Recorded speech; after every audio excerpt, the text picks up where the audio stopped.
Erick Erickson is with us now, radio show host of the Erick Erickson Show, author of Show Notes, I believe to be the very best conservative newsletter there is every day. I subscribe. You should as well. Erick, good to see you. Very rarely do we get George Will and Bill O'Reilly to agree, and I'm wondering if I don't get a third with you on this.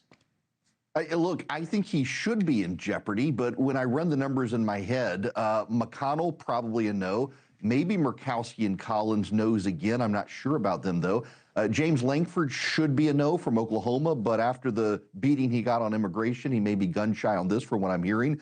Bill Cassidy would be a no, except he wants to run for governor in Louisiana, so he can't really afford to deny the president. So where do you go from there? I'm not sure. That's the problem.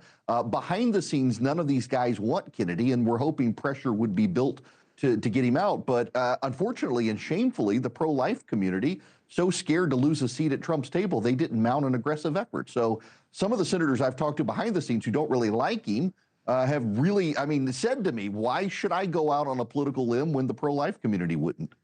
So this is the issue of pro-life. I think actually the opposite has happened, right? You say, why should somebody put their neck out if there's not a grassroots effort to support him? The opposite has happened, which is the MAGA movement has gotten together and put together a grassroots effort to twist arms and to threaten senators who speak their conscience.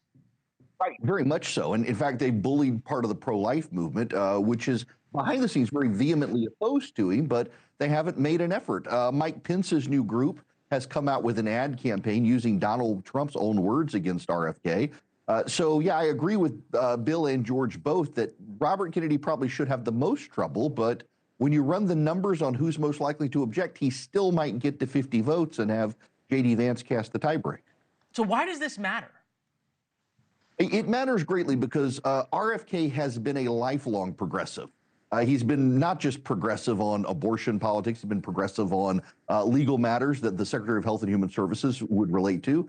He will control the largest portion of the federal budget, more than any other secretary in the cabinet. He'll be in the line of presidential succession, and his gut on issues has always been progressive. They're not actually aligned with MAGA. I'm finding very often there are people who sound MAGA, have figured out how to sound like it, but when you actually examine their record, they're not. He seems to have had a conversion of convenience, and putting him in a position to control a lot of the federal budget is not a wise thing to do. And for those who say, well, the president could fire him, that's true, but the president of the United States has a lot more to pay attention to than what Robert Kennedy might do under cover of darkness. Well, in terms of the number of people who claim to be MAGA and have a track record otherwise, that may go all the way, well, it certainly goes all the way up to J.D. Vance, right? The irony of J.D. Vance, has been so sort of ardently pro-life, then casting the tie-breaking vote on Robert F. Kennedy Jr. would make a point. I think that this sort of underscores, though, Donald Trump's control of the Republican Party. Here's Caroline Kennedy, his cousin, going full scorched earth. Take a listen.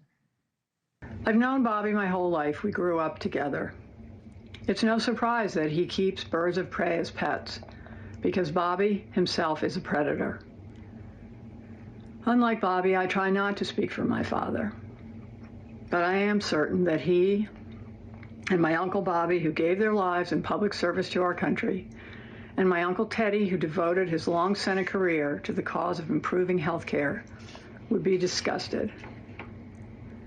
The irony, perhaps, is the more the establishment, and I almost argue the establishment on both sides, whether it's the Kennedys or establishment Republicans, tear Bobby Kennedy down, the more popular he is with MAGA.